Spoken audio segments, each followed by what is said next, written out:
여러분 안녕하세요. 뵙게 돼서 반갑습니다.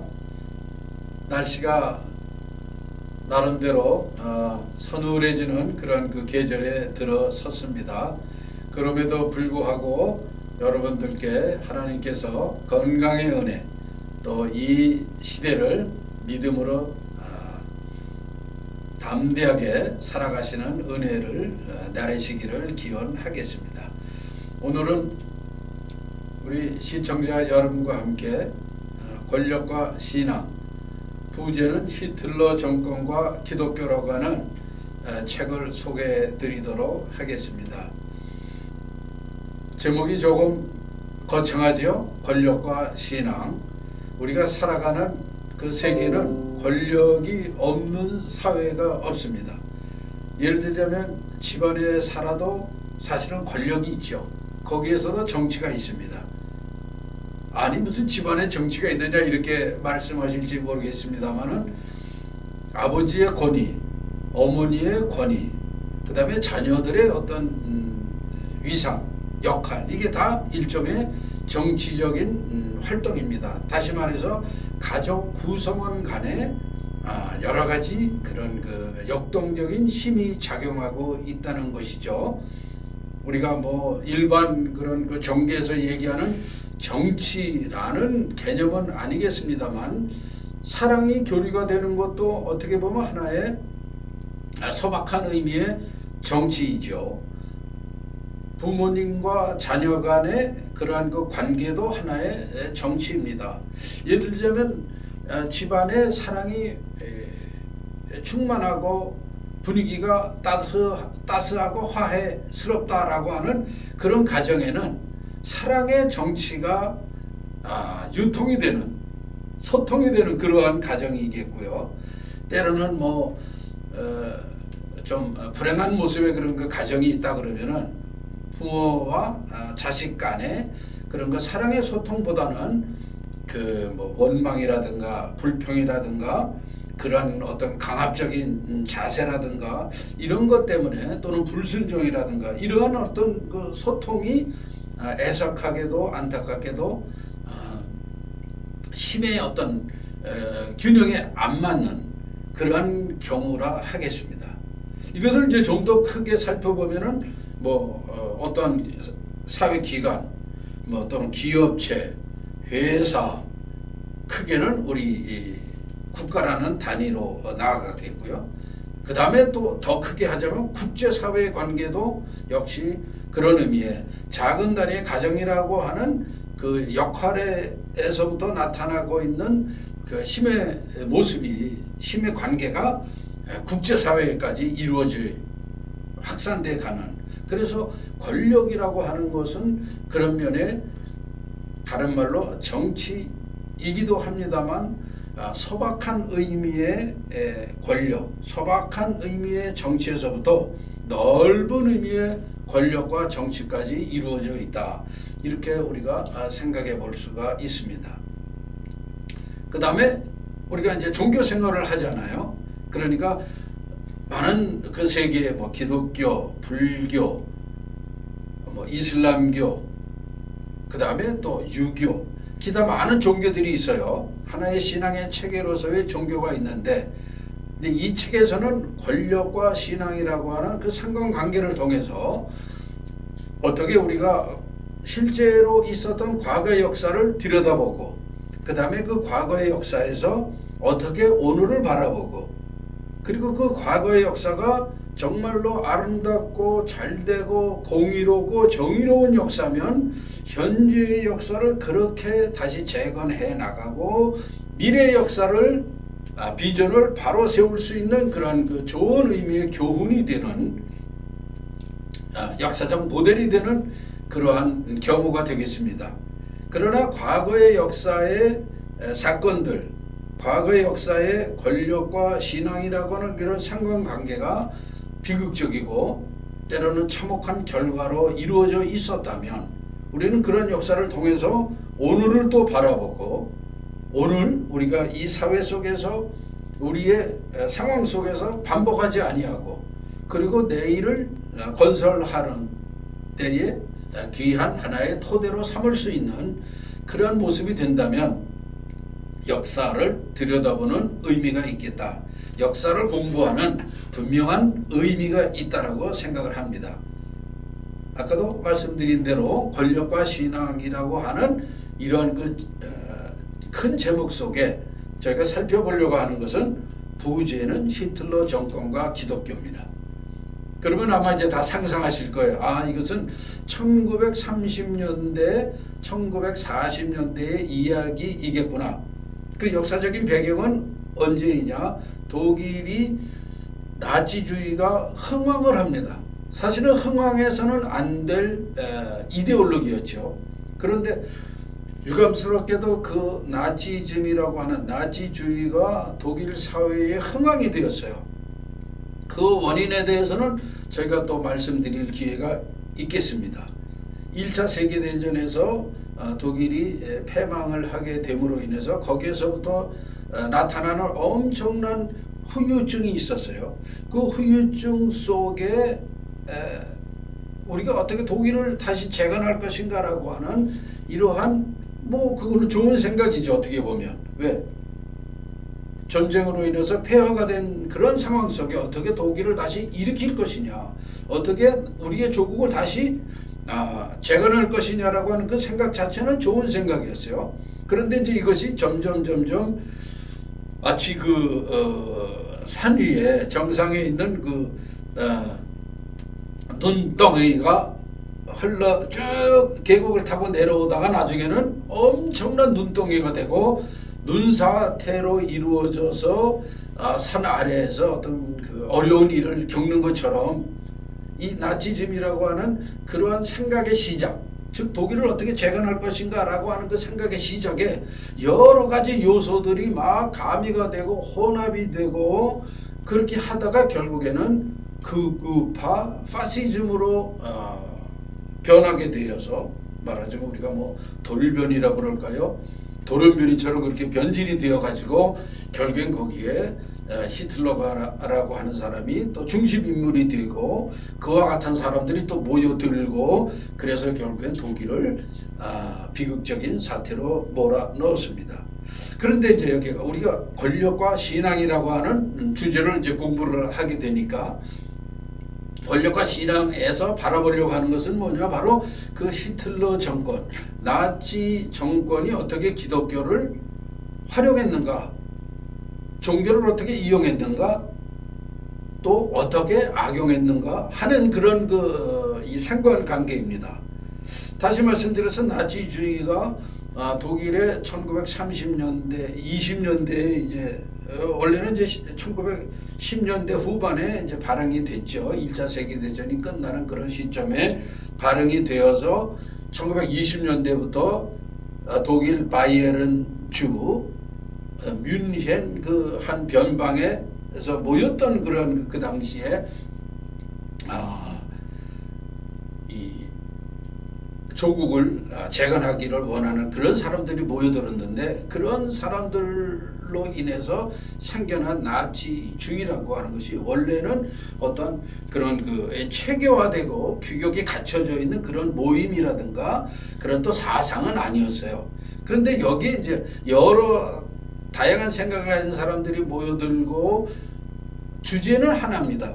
독일을 재건하자라고 하는 그런 주제예요.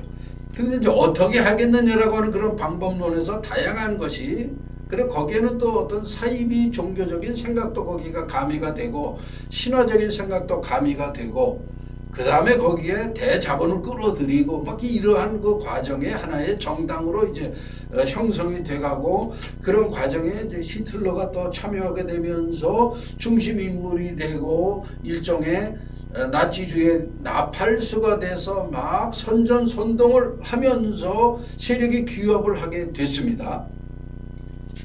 자, 이제 이런 상황 속에 이 사람들이 독일을 말하자면 지배하기 위한 정당으로 나아가기 위해서는 독일은 여러분들이 다 아시다시피 카톨릭은 서기 800년경에 로마의 선교사, 카톨릭 이제 신부죠. 선교사가 이미 게르만 민족을 선교를 했고요. 그 다음에 개신교는 루터 선생 계시잖아요. 루터 목사님이 1517년에 종교 개혁의 그런 그 기치를 일으켜서 또 그 상황을 또 우리가 얘기하자면 너무나 길지요. 그동안에 성베드로 성당을 짓기 위해서 그 다음에 또 여러 각 지역의 그런 그 신부들이라든가 주교들이 또 어떤 욕망을 품어가지고 돈을 끌어모으기 위해서 면죄부를 팔고 이러한 일들이 있었던 것이죠. 하여튼 루터 목사께서 종교개혁 95개 조항을 내걸고 우리 한번 토론해보자. 과연 이러한 신앙의 체계가 맞는 것이냐? 교황이 이렇게 지배를 해도 되느냐? 하나님 말씀에 대해서 교황이 선언한 것이 모두 다 맞느냐? 면죄부는 과연 신앙의 올바른 길을 인도해 가고 있느냐? 이건 아니다 라고 하는 그런 그 토론의 논방문을 95개 조항을 내걸은 것이 루터 목사님의 종교개혁의 시작이었습니다. 자, 이제 그래서 1517년도서부터 이미 그 개신교적인 그런 그 복음적인 교회들이 이루어져 있어서 독일은 벌써 1930년대죠. 거의 한 80년경에는 이미 프로테스탄트의 물결이 오랜 세월을 거쳐서 정착이 돼 있었어요. 그러니까 독일은 가톨릭과 프로테스탄트 개신교가 충만한 그런 기독교적인 나라였다라고 볼 수가 있습니다. 그러니까 이제 나치주의자들이 이러한 상황 속에 나치주의는 기독교적인 이념은 절대 아닙니다. 그래서 그 당시에 나치주의를 간파한 목사님들이나 신부님들은 크리스찬은 나치주의자가 결코 될 수 없다라고 선언을 했습니다. 우리가 아주 깊이 생각해 보셔야 됩니다. 크리스찬은 나치주의자가 결코 될 수가 없다. 그리고 나중에 교황께서 신부들은 나치당에 가입하지 말라. 가입해서는 안 된다라는 그런 선언까지 내린 경우가 있었습니다. 자, 그렇다면 과연 그 나치주의자들, 히틀러를 중심으로 한 그 나치주의자들이 독일을 지배하기 위해서는, 독일의 정권을 가져오기 위해서는 어떻게 해야 되겠습니까? 종교를 활용해야 되겠죠. 종교를 이용해야 되겠고, 그 다음에 기독교인들을 어떻게 하든지 포섭을 하고 기독교인들을 끌어안는 듯한 행동을 취해서 표를 얻어야 되겠다는 생각을 당연히 했겠죠. 지금도 여러분들 보시면은 정치 때만 되면은, 예를 들자면 어느 한 정치인이 불교인이다라고 보면 교회도 가지 않습니까? 또 어느 정치인은 또 기독교인이다 그러면 또 사찰에도 찾아가서 뭐 불공을 드린다든가 인사를 하는 그런 경우들을 우리가 볼 수가 있죠. 그러니까 정치는 어쨌든 종교를 이용할 수밖에 없는, 뭐 그것이 꼭 악용이 아니더라도 또는 뭐 예의상, 왜냐하면 다 표를 가지고 있는 유권자들이기 때문에 예의상 찾아가서 자신을 알리고 또는 정책을 또 소개하는 그런 과정은 자연스러운 과정이다라고 볼 수가 있습니다. 그런데 이제 그 당 1930년대 나치주의자들이 행했던 그 과정은 뭐냐면, 기독교를 어떻게 하면 회유하고 포섭하고 어떻게 하면 이들의 표를 우리가 끌어올 수 있겠느냐. 그래서 끊임없이 기존의 교회, 기존의 신학, 기존의 기독교 신앙관을 나치주의로 자꾸 물들이려고 하는 그러한 그 전략을 폈습니다. 결국에는 그 구체적으로 예를 들자면 히틀러가 강연을 하지 않습니까? 연설을 합니다. 여러분, 우리 모두 위대한 게르만 제국을 건설해야 됩니다. 그러기 위해서는 여러분 모두가 다 힘을 합쳐야 됩니다. 우리는 게르만 아리안족의 그러한 그 아주 유전자를 가지고 있기 때문에 우수한 종족이기 때문에 세계를 평화롭게 다스리고 지배해야 될 그런 책임감이 있습니다. 이렇게 마치 설교처럼 그렇게 했어요. 그리고 끝에 어떻게 하냐면 아멘이라고 하는 그런 기독교의 신앙 고백의 용어를 사용했습니다. 다시 말해서 이 히틀러 연설이라든가 많은 나치주의자들이 연설을 할 때 마치 기독교적인 연설인 것처럼 그렇게 포장을 했다는 것이죠. 그런데 사실은 많은 기독교인들이 거기에 뭐라 그럴까 공감을 하고 그래서 히틀러는 정말 하나님께서 보내신 이 시대의 지도자가 아니겠는가, 하나님께서 이 시대의 독일 민족을 다시 재건하라고 보내신 정치적 영웅이 아닌가라는 생각을 하게 됐던 겁니다. 그리고 이제 그 나치주의자들의 그 막강한 정권이 점점점 힘을 얻게 됨으로 인해 가지고 한쪽에서는 회유, 한쪽에서는 포석, 그리고 교회론이라든가 구원론이라든가 그 다음에 성경론이라든가 이런 많은 기독교의 정말 변질될 수 없는 진리들을, 성경적 진리까지도, 기독교적 문화의 그런 좋은 전통까지도 나치 이데올로기적으로 다 바꿔가는 그런 작전을 했습니다. 그리고 거기에 찬동하는 목사들, 거기에 찬동하는 신학자들을 요소에 앉히고, 예를 들자면 신학자들 가운데서도 당연히 나치주의는 이거는 복음적이지 않다. 어떻게 그러니까 하나님의 자리에 민족이라고 하는 것을 올리고, 하나님의 자리에 신화, 독일 게르만 신화라고 하는 것을 갖다 올리고, 성경은 구약은 그건 유대인의 책이니까 구약을 믿어서는 안 되고 신약만 믿어라라는 식의 발언을 하는 신학자들이 있었어요. 그리고 히틀러를 마치 하나님께서 이스라엘 백성들을 구하시기 위해서 보내주셨던 사사라든가 또는 선지자라든가 이런 식의 역할을 하는 그런 정치적인 메시아로 변장을 하는데 여러 신학자들, 그리고 또 말씀을 드리자면 정말 신앙이 없는 교계의 지도자들이 히틀러를 찬양을 했던 겁니다. 그러니까 그런 것을 또 예배 시간에 설교에 집어넣기도 하고, 이렇게 하니 독일의 많은 크리스찬들이 말하자면 나치주의는 어떻게 하면 우리 시대를 하나님께서 이끌어 가기 위해서 주신 하나의 정말 좋은 사상 체계, 그리고 생활의 체계, 그리고 우리를 연합하고 연결하고 단합하게 하는 그러한 민족의 새로운 체계가 아닌가라고 생각을 하게 됐던 겁니다. 근데 이제 히틀러가 미워했던 사람이 누구일까요? 그러면 바로 복음적 그리스도인입니다. 그 당시에 바로 이러한 엄청난 기독교를 왜곡하고 기독교에 대해서 이상한 나치적인 생각을 넣어가지고 목사님들이라든가 신학자들을 전부 변질시키려고 하고 성도들을 그렇게 왜곡시키려고 했던 이러한 시대에 성경적으로 바라볼 때 이거는 옳은 것이 아니다. 그래서 일어났던 분들이 어떤 분들이냐? 그런 분들을 고백교회, 개신교에서는 고백교회라고 부르고요. 가톨릭에서는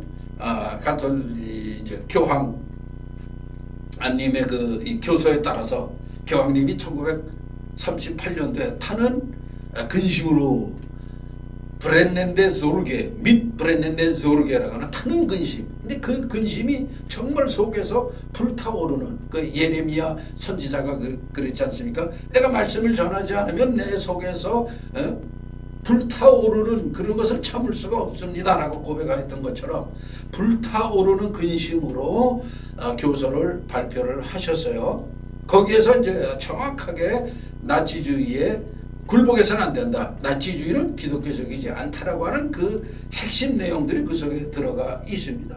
자, 그래서 가톨릭과 개신교 모두가 다 진정한 크리스찬이라면 나치주의자들은 결코 될 수 없다라고 하는 판단을 갖고 있었는데, 그럼에도 불구하고 교계가 나눠졌던 겁니다.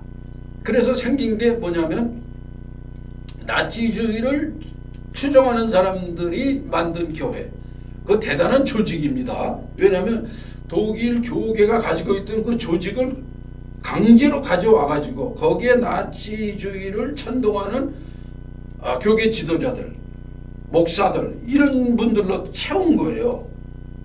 그러니까 그런 교회가 형성이 된 것은 나치 정권에 의해서 형성이 된 거죠. 예를 들자면 우리나라 1930년대, 20, 30년대 일본 제국주의 식민지를 받으면서 한국의 교계도 엄청난 어려움을 많이 겪었지 않습니까? 양분화됐다라고 말씀을 드릴 수가 있을 것 같아요. 성경과 예수 그리스도에 대한 믿음을 가지고 교회를 지키고 믿음을 지켜야 되겠다라고 하는 그런 분들이 계셨는가 하면, 나중에 주기철 목사님 이런 분들 이제 여러분들 다 아시다시피 순교에까지 이르신 그런 분들이시고, 독일에서도 역시 마찬가지입니다. 한쪽에서는 우리나라에서는 1938년도에 신사참배가 가결이 됐어요. 장로교 교단에서. 그러니까 신사참배는 이건 종교적인 그런 게 아니고 이거는 문화적인 행사니까 그냥 우리가 너무 거기에 예민하게 반응하지 않아도 된다라는 판단을 내렸던 것이죠. 자, 그래서 이제 한국의 1930년대 교계도 이제 나눠졌다라고 보인다면, 우리 이제 이 권력과 신앙 이 체계 역시 독일 교계도 나눠졌어요. 친나치적인 기독교인과 나치에 저항하는 기독교인들로 나눠졌던 겁니다. 그래서 이 히틀러 정권과 기독교라고 하는 이제 어떤 현미경을 가지고 역사를, 그 시대의 역사를 들여다본다면, 어떻게 나치 정권이 한쪽에서는 회유하고 한쪽에서는 성경과 믿음, 기독교적인 믿음을 왜곡시키고 거기에 종교 혼합적인 독일의 신화라든가 독일만의 믿음이라든가, 왜 기독교인들은 유대의 종교에서 흘러나온 그런 기독교를 믿느냐, 그거를 배척해야 된다. 그래서 구약도 믿지 못하게 하고, 심지어는 예수님은 아리안족이다, 이런 식의 표현까지 서슴지 않고 했던 제국교회라고 합니다.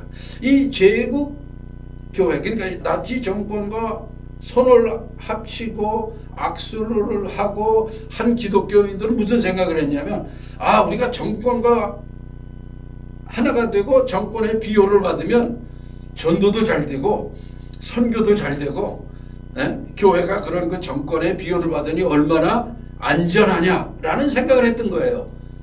근데 그거는 성경적이지 않죠.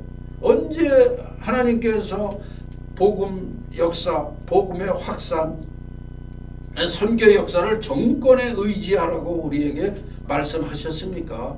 아니죠. 오히려 전대도 가지지 않고 두세 명이 가서 하나님의 말씀을 전하는 보십시오. 사도행전에 우리 사도 예수님의 제자들의 그런 그 역사를 보시면, 어디 그분들이 가서 로마 정권과 결탁을 하고 또는 지방의 어떤 부호들, 지방의 권력과 결탁을 해서 그렇게 말씀을 전하려고 했습니까? 그런 편의를 받으려고 했습니까? 아니잖아요. 심지어 순교에 이르기까지 그분들은 복음 하나로 예수 그리스도 한 분 안에서 그분을 전파하기 위해서, 우리 구원의 주 예수 그리스도를 전파하기 위해서 애를 썼던 것을 우리가 다 압니다. 정권에 먼저 의지한다라고 하는 것은 복음적이지 않고, 더구나 예수님이 말씀하신 그 복음 전파의 원리는 아니다는 거죠.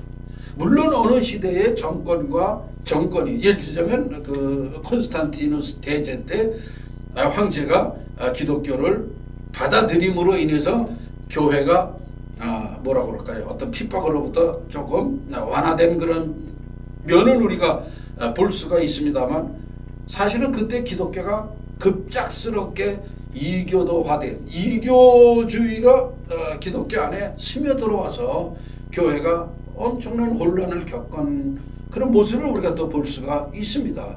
그러니까 교회가, 복음의 전파가 어느 정권을 의지하고 그 정권에 힘을 얻어서 선교가 잘 된다라고 생각을 하는 것은 사실 그거는 진짜 인간적인 것이죠. 어떻게 보면 그거는 사단의 꼬임수입니다. 그러니까 이 나치 시대 때 기독교인들을, 제국 기독교인들은 그렇게 생각을 했던가 하면, 이제 이게 복음적이지 않다. 이게 인간의 어떤 권세에 의지해서 하나님의 말씀, 예수 그리스도를 전파하려고 하는 그 생각 자체는 그건 틀린 것이다라고 했던 분들이 바로 고백교회 분들입니다. 고백교회, 뭘 영어로는 뭐 Confessing Church라고 번역을 합니다. Die Bekennende Kirche. 독일에서는 Die Bekennende Kirche. 복음을 고백한다. 복음에 우리의 믿음을 고백을 하고 예수 그리스도를 우리의 주로 고백하는 고백교회이다. 주는 살아계신 하나님의 아들이시다. 우리의 그리스도이시다라고 하는 것을 고백하는 그 고백인 믿음. 이 고백 위에 내 교회를 세우리라 하셨으니 다른 것을 기반으로 하지 않고 바로 그 신앙 고백 위에 교회를 세운다. 그래서 그 신앙 고백, 그래서 고백교회입니다. 자, 그래서 이 고백교회가 말하자면 나치에 저항을 하고 나치주의는 올바른 소위 정권이 아닙니다. 물론 그게 처음부터 뭐 정치적인 정치 행동을 하려고 하는 것은 아니고요. 신앙적인 그 고백을 하다 보니까 나치주의자들이 볼 때는 정치적인 행동처럼 보인 거죠. 그러나 그 고백교회가 했던 일 자체는 복음의 순수성을 지키고 하나님께서 우리에게 예수 그리스도를 통해서 주신 구원의 불변성, 이거는 어떤 민족 신화, 어떠한 뭐 정치적인 그런 뭐 소위 위대한 지도자가 나와도 이거는 불변하는 것이다. 그 사람이 예수 그리스도를 대변할 수도 없고 대체할 수도 없는 것이다. 이 바로 성경적인 믿음을 고백하는 이 고백교회의 성도들, 목사님들, 또 신학자들, 많은 성도들이 고백교회 안에서, 고백교회를 통해서 나치 시대를 극복을 하고 이기고, 그 다음에 나치주의가 이제 2차 세계대전을 일으키게 되죠. 1939년도 폴란드를 본격적으로 침공을 하고 그 다음에 2차 세계대전이 일어나면서 독일 나치군들이 이제 전 유럽을 그리고 전 세계를 전쟁에 참혹한 그런 그 현장 속으로 끌어들입니다.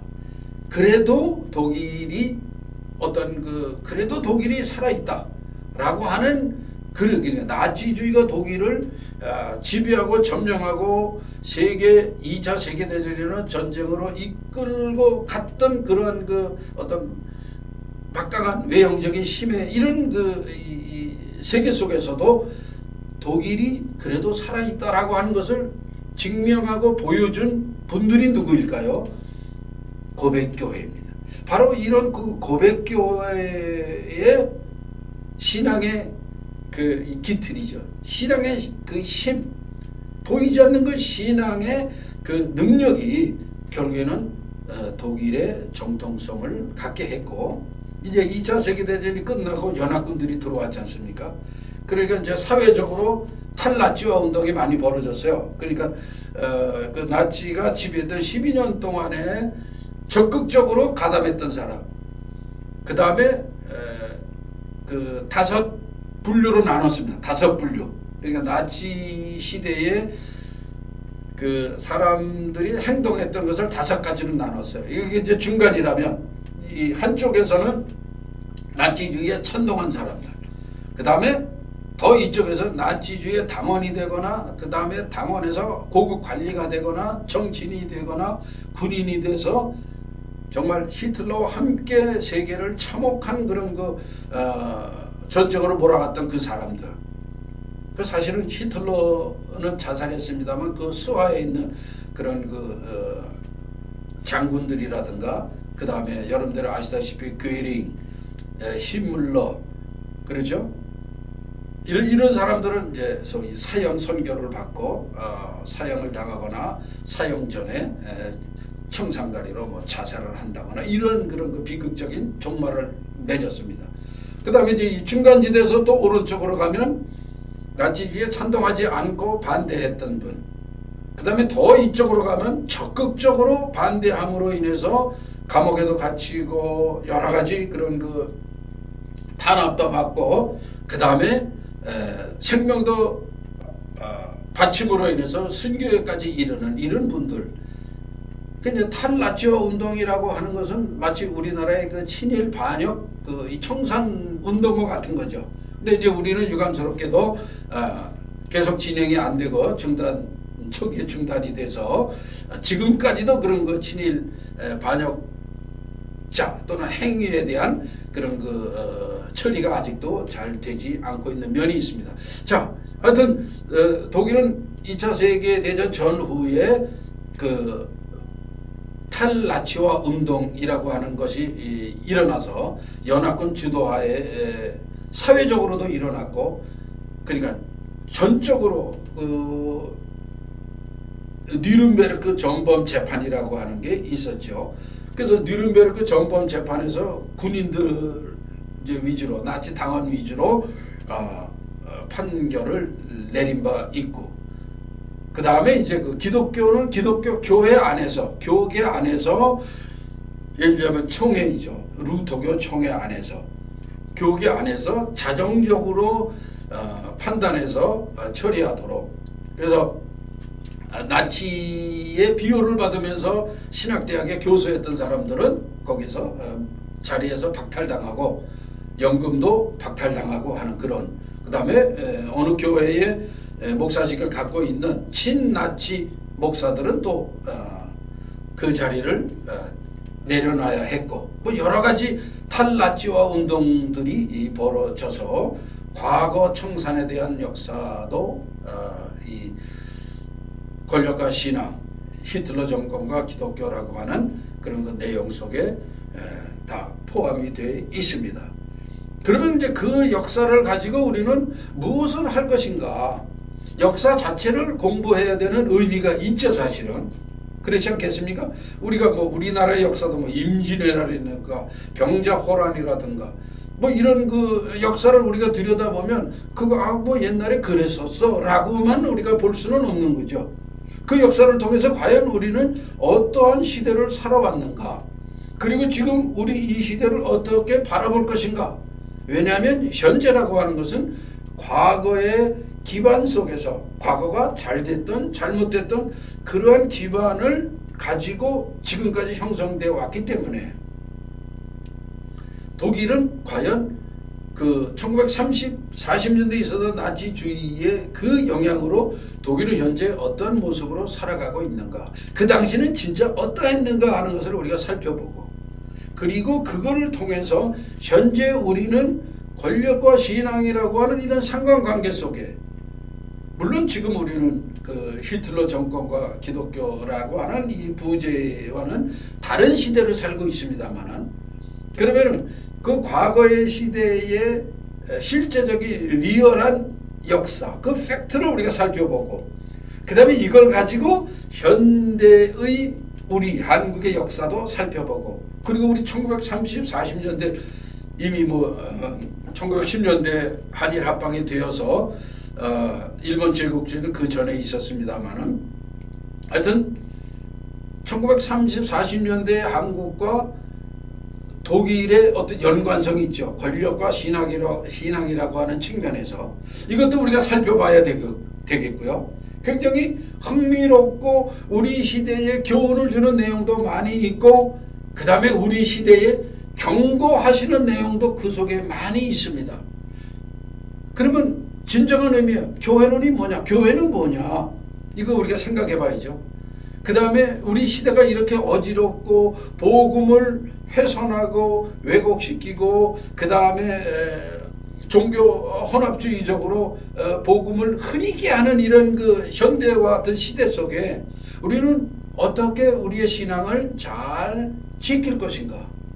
또는 지키는 것만이 아니라 어떻게 우리의 신앙을 더 적극적으로 하나님 앞에 고백하고 우리의 바른 신앙으로 살아갈 수 있도록 할 수 있을 것인가?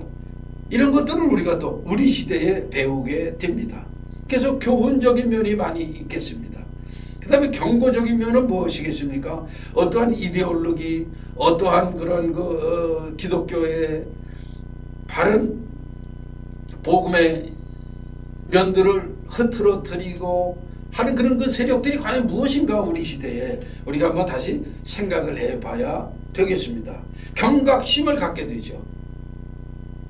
너희는 이 세대를 본받지 말고 하나님의 기뻐하시고 온전하신 뜻이 무엇인지 분별하도록 하라 그러셨잖아요. 그러니까 이제 그런 의미에서 과연 독일의 그 비참한 그 시대에 있었던 그 역사를 우리가 가지고 와서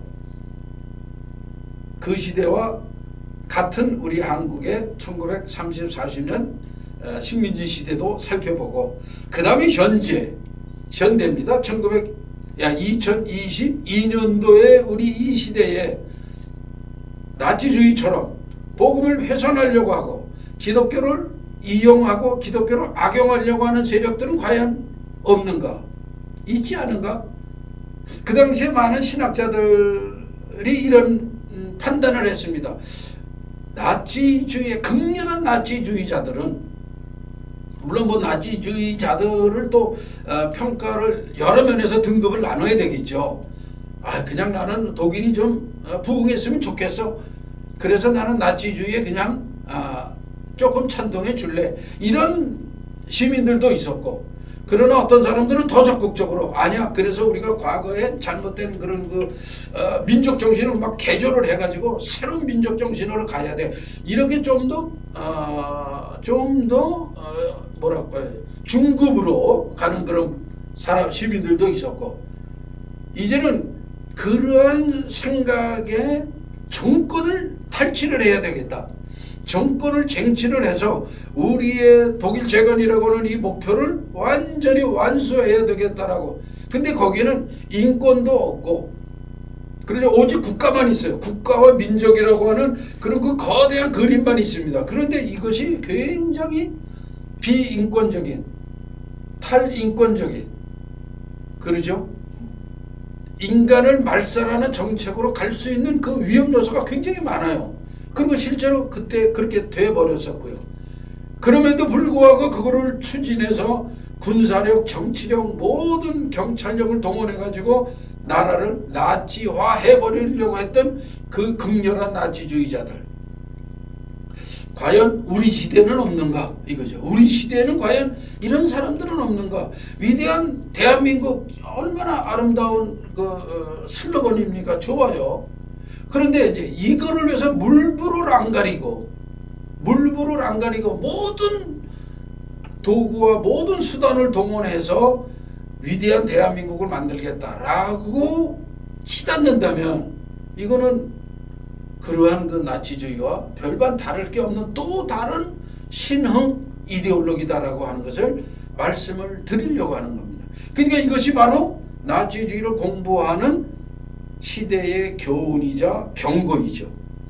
그렇다면 우리는 이제 앞으로 미래 2022년도를 지나서 지금 이 시점을 지나서 2030년, 40년 우리는 어떻게 하면 정말로 하나님이 기뻐하시는 사랑과 공의가 충만한, 사랑과 정의가 충만한, 정말로 공의가 하수와 같이 흘러넘치고 정의가 강물처럼 흘러넘치고 사랑이 거리와 광장과 골목과 가정에 충만한 그런 아름다운 복음적 나라로 부흥할 것인가? 정말 복음적인 방법은 무엇인가를 우리는 1930, 40년대에 독일의 고백교회들을 통해서 그 당시에 엄청난 핍박과 그런 그 탄압을 받아가면서 믿음을 지킨 성도님들의 모습을 보면서 우리는 내일을 새롭게 만들어 가야 되는 그런 책임감, 그런 그 모델을 공부할 수가 있겠다. 이것이 바로 권력과 신앙, 히틀러 정권과 기독교라고 하는 책에서 함께 나누고자 하는 내용입니다. 우리가 예를 들면 지금 한국의 상황이 국론 분열이 되어 있지 않습니까? 그 사이에 엄청난 갈라치기가 되어 있어요. 그래서 좌우로 갈라지고 진보와 보수로 갈라지고, 사실은 진보와 보수가 하나죠, 하나. 그래서 진보적인 생각 안에 보수적으로 좋은 전통들과 좋은 이념들과 사상들을 유지해 가면서 진보해야 되고 개혁해야 되는 모습이 있고요. 그 다음에 보수 안에 진보가 또 있는 겁니다. 왜냐하면 보수의 세계 속에 있다 보면 어떤 이 성에 갇혀버릴 수가 있지 않습니까?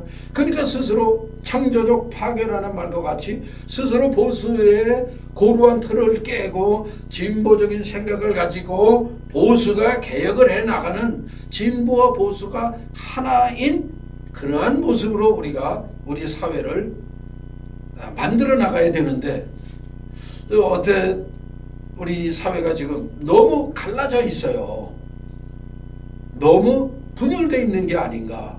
그러니까 우리가 정말로 주님께서도 말씀하셨듯이 칼로 흥하는 자는 칼로 망한다. 그래서 우리는 칼로 싸우는 것이 아니라 사랑으로 싸우고 말씀으로 싸우고 복음으로 우리가 끌어안고 하나님의 나라를 이 땅 위에 조금씩 실현해 나가는 그러한 기독교적 세계관, 기독교적 기독교의 믿음을 가지고 살아간다면 그것이 정치적으로도 정립이 잘 되고, 우리가 여태까지 기대하고 기도해왔던 복음 통일, 예수 중심으로 한 통일을 이룰 수 있지 않겠는가. 하나님께서는 분명하게 우리가 그러한 애타는 마음으로 주님을 향해서 오직 예수님의 그 중심된 그 믿음을 가지고 우리가 이 문제를 해결해 나간다고 한다면 과거 역사를 공부하는 데서 그치지 않고요, 우리 시대 그리고 내일의 정말로 아름다운 대한민국을 우리가 세워갈 수 있겠다라고 하는 그런 그 희망으로 이러한 책을 짓게 됐고요. 이것을 좀 더 많이 나누고자 하는 마음으로 만화책 1, 2권으로 만들게 되었습니다. 우리 한번 그 내용을 가지고 앞으로 아름다운 그런 그 사회들을 건설해 나가는, 나라를 건설해 나가는 행복한 우리 백성, 국민들이 되기를 기대해 봅니다. 감사합니다.